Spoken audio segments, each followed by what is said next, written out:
Are you looking to build more wealth? We all are. If you are in healthcare and you're just wondering what next steps you need to do in order to increase your net worth so that you can retire early, I think that is the dream for my husband and I. And by focusing on a few key things, we have continued to elevate our net worth while enjoying our life.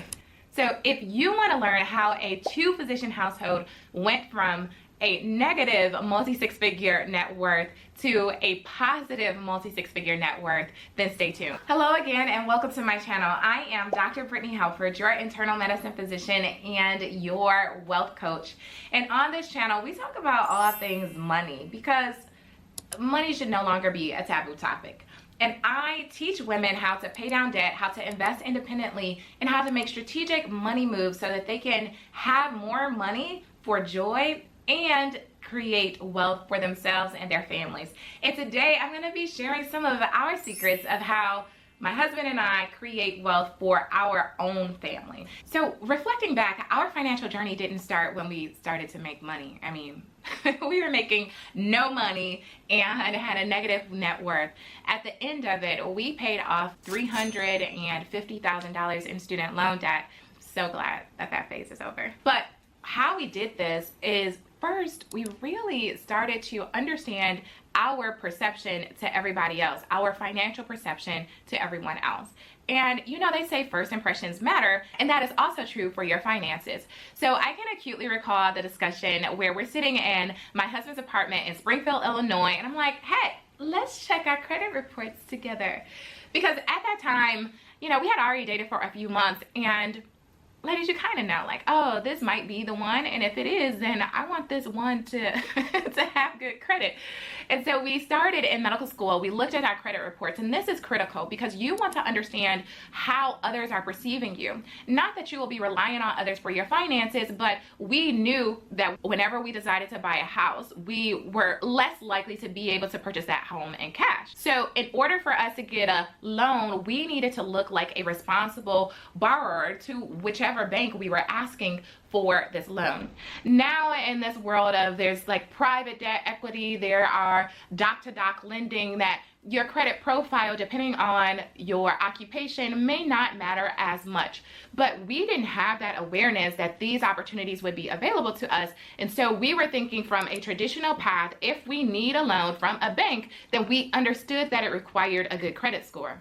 And not only did we just like look at our credit report and look at the credit score, but we identified areas in which were opportunities for us to improve our credit score by changing what we were doing so that we could get a better grade. So your credit report has all of the information, and it has historical, present, and what you can do is that you can change the future. So you use that information as your data in order to make strategic moves to enhance your credit score, to enhance your credit profile so that you appear to be a more responsible borrower. And that is what we did. There were a few errors on my husband's credit report that he was able to contest and get removed, which like very rapidly increased his credit score, which I'm sure he was pleased about because at that time my credit score was much higher than his, and you know, hey, egos, competition, whatever. At this point in the game, it doesn't matter because we're together, and what's his is what is mine, and what's mine is his. So there's like no competition. We're just trying to build wealth together. But at that time, we hadn't established that this was going to be a long-term thing. We just knew that this was an opportunity for us to gather more information and for us to look better to banks when that time came for us to get a loan, to purchase a home, to refinance our student loans. Really, to be honest, we were just thinking about a home because we really didn't have much financial literacy at the time, and we didn't know anything about refinance. So there you have it. Wherever you are, just start and just know that it's possible because we didn't know anything except for a credit score, and then that the credit report helped us to increase our credit score. So that's what we did. The next thing that really helped us to build wealth for our family is that we got clear on our values. So if you haven't already watched my debt payoff journey, then go and watch this video here. It will share with you some of the ways in which I managed external pressures and expectations so that I could focus really in on what mattered most to me. And my husband did the same thing. And we had conversations about our finances early on, like what type of trips do we want to take? Where do we want to live? What types of things do we want to do? What is important to us? How are we going to give? How are we going to save? How are we going to manage it all? And by being clear on our values of family, integrity, and personal development, then that helped us to allocate funds towards those things so that we ourselves felt fulfilled, and it did not require us to make purchases so that we looked richer or that we appeared better. So I would encourage you, if you don't really know what direction to take, even if you don't know like how to refinance or anything about equities or how to invest, then the first place that you can start is to really turn inward and understand what matters to you, because where you spend your time and your money should help to foster the things that you love and the things that you enjoy. And I can say that if I could give anyone just one tip about their money, then that would be it. For you to identify what matters to you and for you to align your spending in that way. I know you probably were like, well, tell me which index fund is the best index fund, or what should be the composition of my portfolio. That's not it. That's not the tip. Know what matters most to you and spend your money accordingly. And when you do, you're going to have more money in the end, and you're going to have a life of fulfillment. And so that's really what it takes. We work so hard. My husband works extremely hard, and so do I. And if you're working so hard for personal perception and working so hard to spend your money on things that don't matter to you, then you're going to be burned out, you're going to be depressed, you know, or you're going to try to cope in other ways that are non-productive and not healthy to you or your family.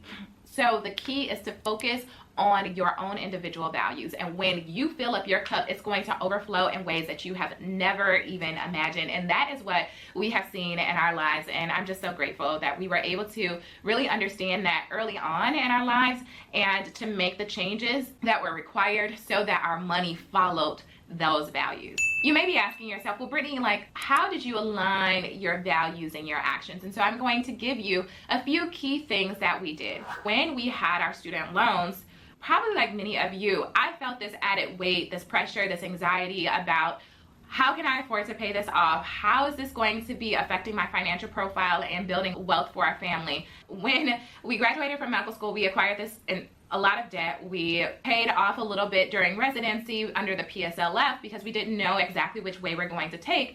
And then we got really clear that we were going to pay this off, and we aligned our actions to do so. So some of the things that we did were just being clear on those values and spending on what mattered most. Also paying ourselves first. So if we were contributing to, and we still do this now, like we max out a 401k every year, that's a non-negotiable. We backdoor Roth and max that out every year. We max out our HSA every year. And so we know that these are vehicles in which we're able to build passive income, and that our time, our energy, unfortunately, they're exhaustible, you know, and that we want to preserve our time and energy for our families so that we can have time to ourselves and so that we can continue to develop ourselves personally. And in order to do that, we have to employ our money. And so when we were still paying down our debt, that was the job of our money at that time, to pay down debt, because we knew that at this moment that debt was decreasing our values. We have changed our perspective on debt, and I will share that with you if you're interested. So if you're interested how our debt perceptions have changed over time, then drop the word debt or a question in the comments, and I will definitely respond to those on the next video. So we've modified our perceptions on debt, but at least at this time we're like, okay, I want this debt done and gone as soon as possible. And so because that was a desire of ours, that was a goal, then we made sure that we directed our money to that goal first, and that we had money for trips. So while paying down our debt, we went to Thailand, we went to India, we went to Hawaii, we went to all of our friends' weddings, you know, we ate at really nice restaurants. So we didn't want to delay gratification and the things that we enjoy for this debt payoff. And so we kind of did it all at the same time. And how we were able to do that, I think, is because in residency, I started to enhance my financial literacy, and then I shared those things with him. And I'm so grateful that we have been able to support each other by supporting each other's interests. Like, personal finance became an interest of mine, and he would listen in, and he even purchased books and say, hey, let's do this together, let's read this together. And I do the same thing with him. And so we really aligned our values, and values, family is a value, right? So we turned inward and said, okay, this is your interest, let's do this thing together. And that's really how we've been able to build wealth and accelerate that wealth generation together. Another thing that we have done to really help to accelerate our wealth generation is that we've diversified our income significantly. And I think oftentimes when we're in healthcare, we kind of get in this zone and these silos that this is what I'm supposed to do. I'm supposed to be a hospitalist. I'm supposed to work at this hospital, and this is going to be my source of income.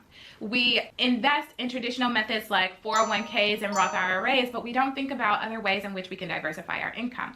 We have been very thoughtful in how we're bringing in money and how we can leverage our skill set in order to continue to build wealth for our family in the case that we no longer want to be a physician, or we no longer want to do fill in the blank. Then we have an opportunity in which we've already established roots. We've already started to practice building that source of income. We've already started to mentally process what it takes in order to do that. And so if that opportunity came in which we determined that, all right, doctoring was a season right now and I want to transition, and give ourselves space and to give ourselves that latitude and that permission to make decisions other than the ones that we had previously made for our lives. As we have gone on this wealth journey, we've evolved so much. I mentioned that our perception on debt has changed tremendously, and how we thought that debt affected our financial profile. And now we have changed our thinking. And similarly, you know, sometimes we have different feelings, emotions, and perceptions on the work that we do and working for someone else. So we've started to diversify our income. If you don't already know this, I have a hair accessories brand, Bramelin and Rose, in which our daughter Brooke was the muse for the hair accessories brand, and we're selling our hair accessories on Etsy now. Now, it's not a main source of income for me. It is a passive source of income in which we are able to utilize that business in other ways by reducing our tax liability and also employing our daughter as a model and paying her and investing in a Roth IRA so that she can have just decades of accumulation of that compounding interest. So in diversifying our income, we're not only just thinking about our money and our cash flow today, but our money and our cash flow years down the road and how we're using it to build generational wealth. So we have that business. Of course, I have my financial coaching business, and my husband also has a private practice in which he sees children and adults in a telemedicine capacity for whatever their psychiatric needs are. We have multiple streams of income. We've diversified our income. So at any point in time, if I wanted to take a step back from medicine, I could continue to grow the income that is generated from our hair accessories brand, or I could put more efforts into the financial coaching business to build that up to generate more income. But if we've never started along these journeys, then we would have to start from scratch. Now we have this foundation in which we have multiple streams of income, which allows opportunities for us to continue to elevate and build upon those sources of income. Another way that we have really accelerated our wealth generation is that we know that we're good at some things, but listen, baby is not good at everything, right? That you need some help. God designed you for a specific purpose, and he designed other people for specific purposes in which you are not equipped to fulfill. And so we recognize that. We recognize that we needed help, and we accepted that help and that expertise. One of the ways that we've done this is by hiring a tax strategist. So I used to have the perception that taxes were just something that we had to pay, that taxes were something that we were responsible for, and it was our duty, and that which we had no control because it was dictated by someone else. No, taxes are a variable expense, just like the organic food on my grocery budget. I can decrease it down, I can change my behaviors and implement new strategies to modify that expense. But I did not come to that awareness until it was complete anxiety, maybe a moment of depression, like, oh, I got to pay back all of this money to the government. And after hearing how other people were able to reduce their tax liability to zero, and they make a lot more money than a Simon Halford household, then I'm like, okay, there has to be a different way. So I stepped into that power to interview various tax professionals and almost questioned them about how they envisioned working with us and strategies that they saw as opportunities for our family. And we finally settled down on someone who, when I interviewed her, she presented a couple of strategies that I hadn't even heard of. And so my thought is that if she's willing to give this to me on a free consultation, of course she thought that there was an opportunity for her, right? But there was an exchange. And we value her expertise. We value what she has been able to offer us. And so I've learned so much tax strategy from her, as well as she's helped us to just stay on target, to avoid penalties, to avoid fees, and that we don't have to do it on our own. So as you go along your wealth journey, just know that you are not required to do this alone, that you can accept expertise from other people, and not that you're dependent on them, right? We're not dependent on her, but we value her expertise. We value what she's able to afford us, and I soak it up like a sponge. But even as much as I think that I can gather from conversations with her, from asking questions, I would never feel equipped and confident to manage our taxes because they're complicated. And I don't know tax law. So I acknowledge that there's a deficit in what I can do. I can still read and learn and continue to elevate my expertise, but how much longer would it take for me to get to that level in which I'm able to implement these strategies and know about the loopholes? It's going to take a while because I haven't been trained. So I need to continue to evolve, continue to grow, to continue to develop, and I give myself permission to do that. But I also give myself permission to accept help from someone who's been there, done that, and proven to be successful. And so we accept a lot of expertise from other individuals. We also have a financial advisor. We invest independently and we do things on our own. But what I've realized with our finances and growth, just personal development as well, that it's a matter of perspective. It is a matter of perspective, and I know that there are blind spots in my perspective. So by having a financial advisor helps me in thinking about diversification, because they may implement strategies that may be completely different from my own. Now, whenever you're thinking about including expertise, then there is a cost to that. They're not giving their time and energy for free. They're not giving their expertise for free. There is a cost associated with that. However, one of the things that we have done that has really accelerated our wealth generation is to transition and transform our perception on money, to adopt a mindset in which it welcomes abundance, but also know that cost does not equal value, and that the services, the price that someone else has put on something does not completely reflect the value that it's going to have to our lives. And so instead of thinking about cost, we think about value and making our decisions. I hope you can see some things here, right? One, we got some information. How do we look to other people, and what are our goals? How are our values? We started to accept the expertise of other people, we diversified, and then we fixed our mindset. Those are all of the strategies that you can start to do today. It doesn't require hundreds of thousands of dollars in order to do that. So I hope that this is helpful to you. If you want to learn more about how to pay down your debt without earning more money, then I've actually recorded a video right here. And if you don't have debt and you're just trying to figure out some of the differences between like a 401k and a Roth IRA and which one is better for you, then watch this video right here. I am always here to serve, to answer your questions. So if you have any questions, drop them in the comments. I would love to know what you want to learn more about so that I can build content around that. And if you feel so compelled, share this video with your friends, with your family, and on social media. The more people, the greater the reach, the greater the impact. So I want to thank you today for allowing me to make an impact in your life, for sharing some information that has been helpful to our lives. And I thank you for sharing this with all of your friends and family so that we can make money a topic that we talk about. All right, I'll see you on the next one. Bye.